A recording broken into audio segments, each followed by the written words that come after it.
Welcome to Thinking Deeper by 6-7. Today, we are questioning the ultimate authority. We're putting the concepts of God, atheism, and the symbol of the devil under the microscope. We'll explore how traditional believers see God as a source of unconditional love and ultimate purpose, while atheists and modern Satanists view that very same God as an authoritarian, reframing Satan not as a monster, but as a hero of free thought. From ancient mythology to modern existential philosophy, buckle up for a profound exploration of how we define good, evil, and our place in the universe. Yeah, it's a truly fascinating philosophical landscape we are navigating today, because we're really looking at this massive collision between ancient theology, historical context, and, well, modern secularism. Right, and they're all basically trying to answer the exact same fundamental question, which is, how are we supposed to live? Exactly. And I have been really looking forward to this one. We've curated a custom deep dive just for you today, pulling from two incredibly rich sources. First, we have this intense, really fascinating panel discussion hosted by Jubilee. Oh yeah, that panel was wild. It really was. They did something highly unusual. They placed devoted, practicing followers of major world religions, specifically Christianity, Islam, and Hinduism, in the exact same room as modern atheistic Satanists. Just face to face. Literally in the same room. Yeah. The goal was to have them hash out their entirely opposing worldviews. And second, we're layering in a comprehensive historical breakdown of the concept of the devil across different cultures and eras, just to, give us the backstory. Which is so necessary to really grasp what's going on. It is. Together, these sources are going to challenge your baseline assumptions about morality and how human beings construct meaning.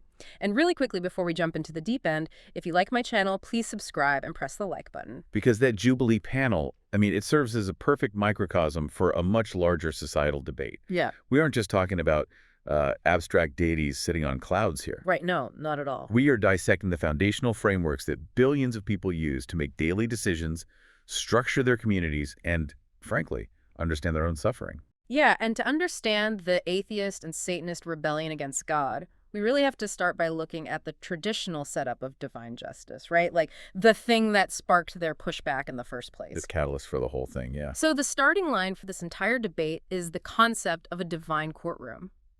How does the traditional Abrahamic view construct this idea of, well, ultimate justice?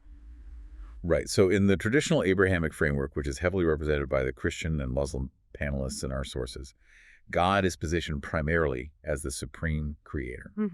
And from that ultimate authority flows a very generous gift of grace and love.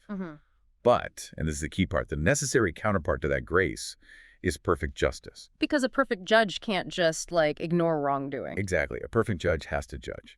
So in this worldview, hell or divine punishment, it isn't viewed as just mindless cruelty. Right. It is a necessary logical mechanism of justice.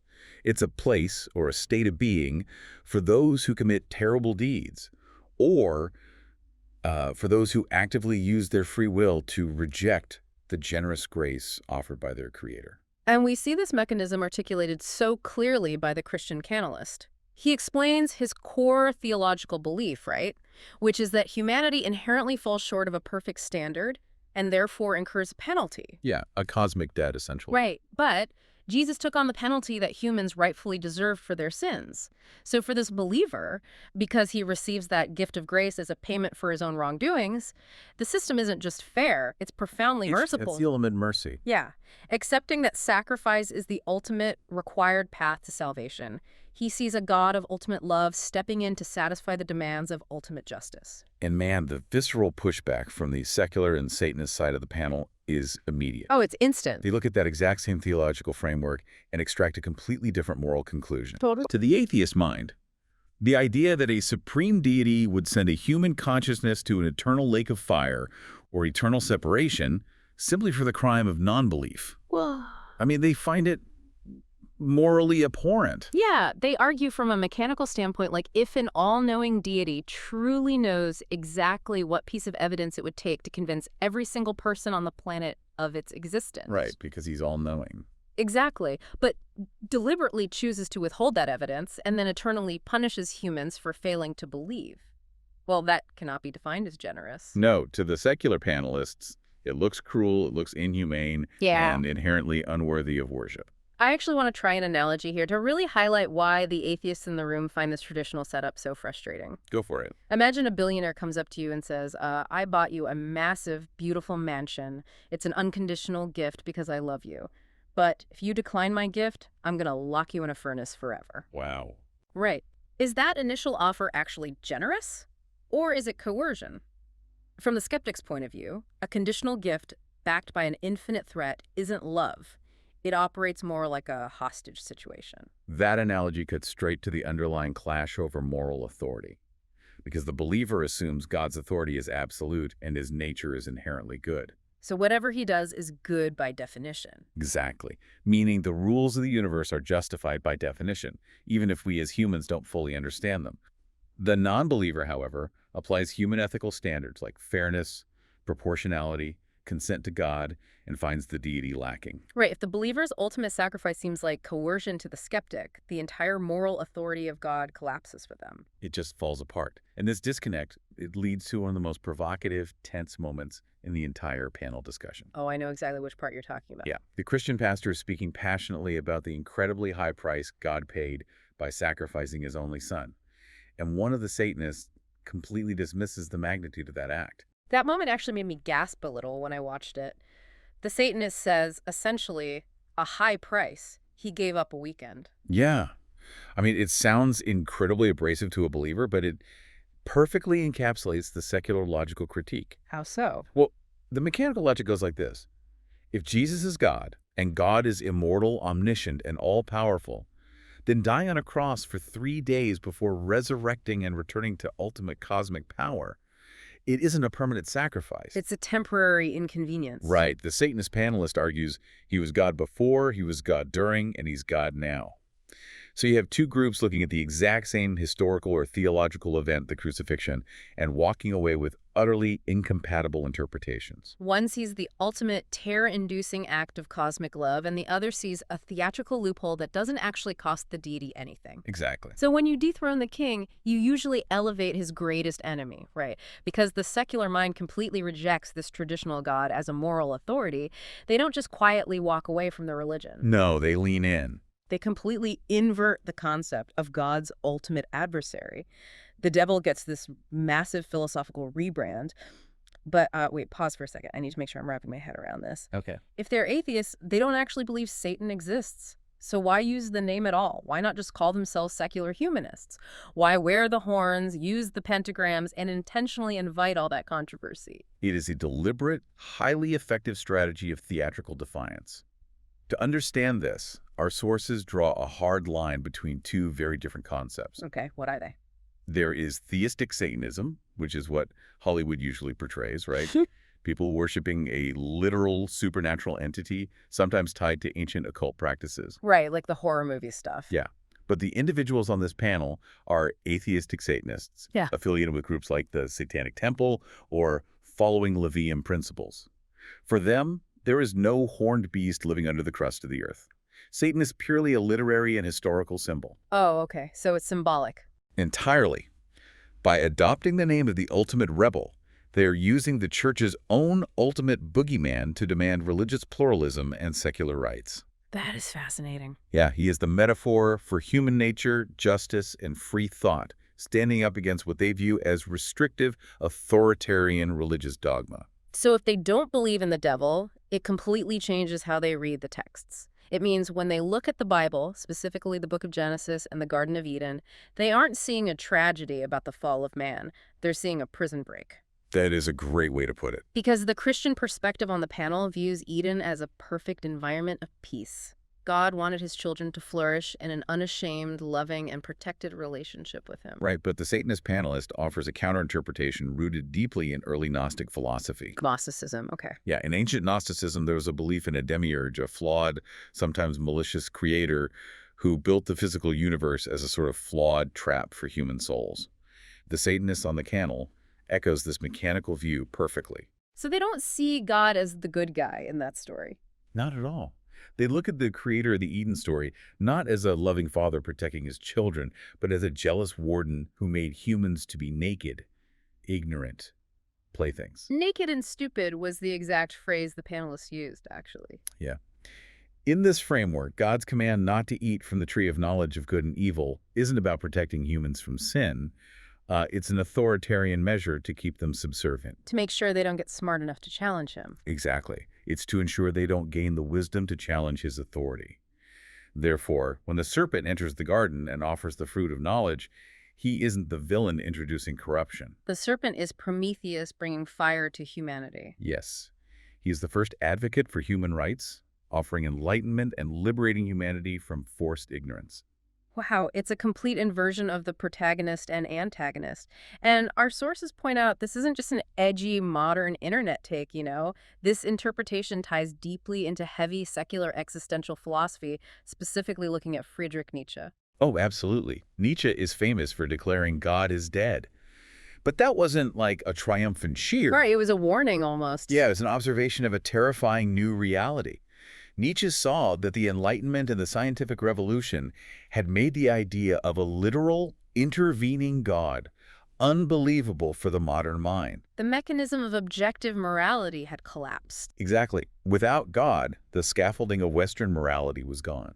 For Nietzsche, Satan became a potent symbol of the individual will stepping into that void, the rebel who refuses to be crushed by the loss of the old structures and instead builds his own values. And we see a similar philosophical mechanism with Albert Camus, right? How does his concept of the absurd fit into this satanic rebrand? Well, chemists believe humans have this desperate, hardwired desire for meaning, purpose, and justice. But when we look out into the universe for those things, the universe responds with cold, absolute silence. Yes, it doesn't care. Right. And that agonizing gap between our desire for meaning and the universe's silence is what Camus called the absurd. In that framework, Satan isn't an evil mastermind. He is the ultimate symbol of refusing to surrender to that silence. He represents the human defiance to forge your own path, push back against the dark, and create your own meaning even when the universe offers none. I mean, think about how you operate in your own life. If you remove a divine creator who hands down the rules from above, and you remove a literal devil who tempts you into evil from below, you are left entirely alone in the room. It's just you. Just you. Which leads us to this fascinating clash on the panel. How do atheists and believers fundamentally differ on the concept of finding a purpose? The divide centers entirely on prescriptive meaning versus self-determined meaning. Okay, unpack that. For the religious panelists, the Muslim, the Christian, the Hindu, there is immense psychological and societal comfort found in a prescriptive higher purpose. Yeah, you hear the Muslim and Christian panelists talk about how a God-given purpose is the glue that binds cultures together. It dictates objective moral values that apply to everyone, regardless of their personal feelings. They specifically bring up living through a global crisis, like the pandemic. Right.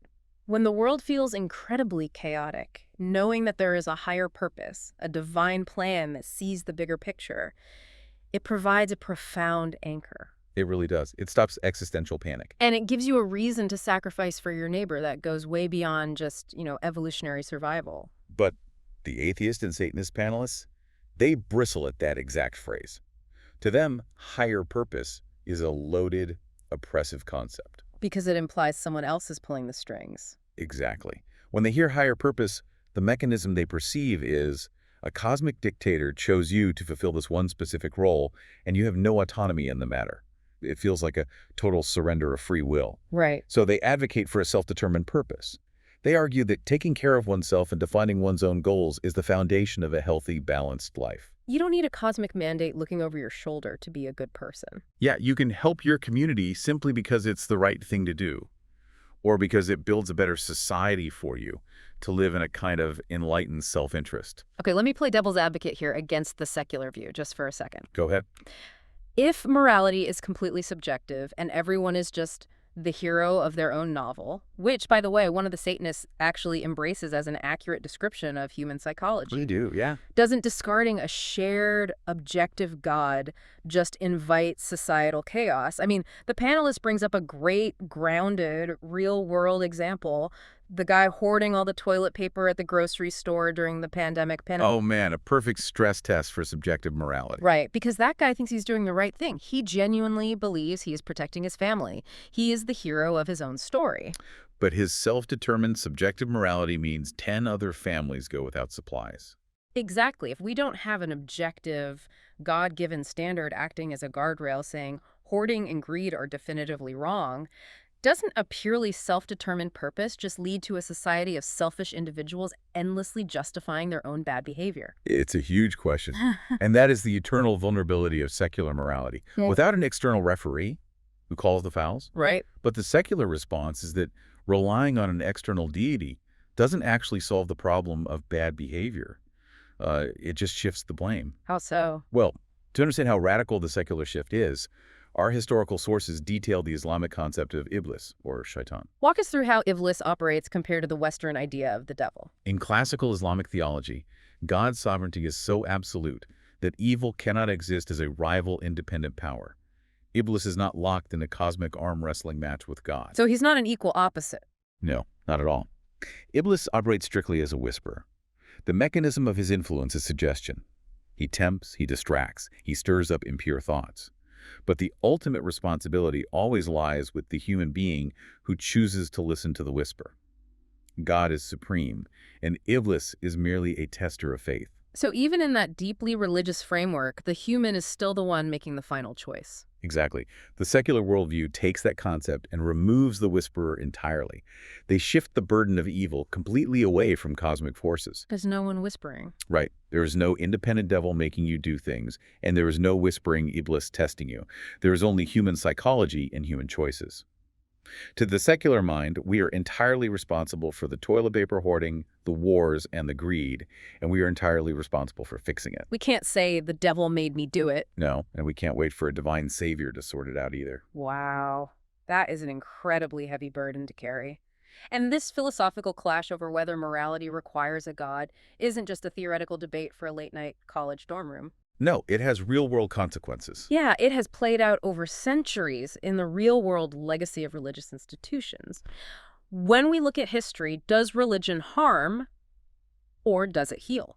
This portion of the panel discussion becomes incredibly intense because both sides have massive historical evidence to draw upon. The atheistic and Satanist side looks at the timeline of human history and sees religion primarily as a vector for human suffering and control. Yeah, they bring out the heavy hitters. The Crusades, the Salem witch trials, systemic bigotry, the historical suppression of science and art. From the atheist perspective, the mechanism of religion is that it acts as a man-made tool of power. And like any tool of absolute power, it is easily corrupted and frequently reveals the absolute worst in humanity. They argue that almost every major conflict or suppression of human rights has had some sort of religious backing used to fuel the fire and justify the cruelty. It is a devastating historical critique. But the religious panelists provide a necessary counterweight to that narrative. Yeah, the Christian pastor on the panel is actually quite reflective. He doesn't shy away from the fact that the church has been misused for power. He owns up to it. He does.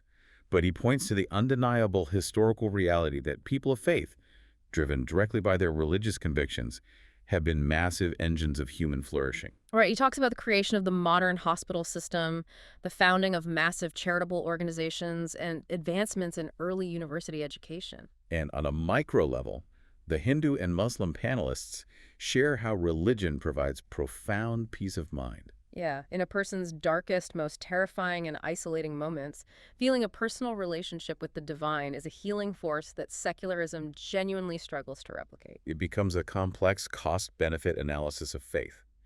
Religion has been the banner for both unimaginable atrocities and unparalleled, selfless charity. Which raises a deeper question about human nature itself, doesn't it? Like, is the religion causing the behavior?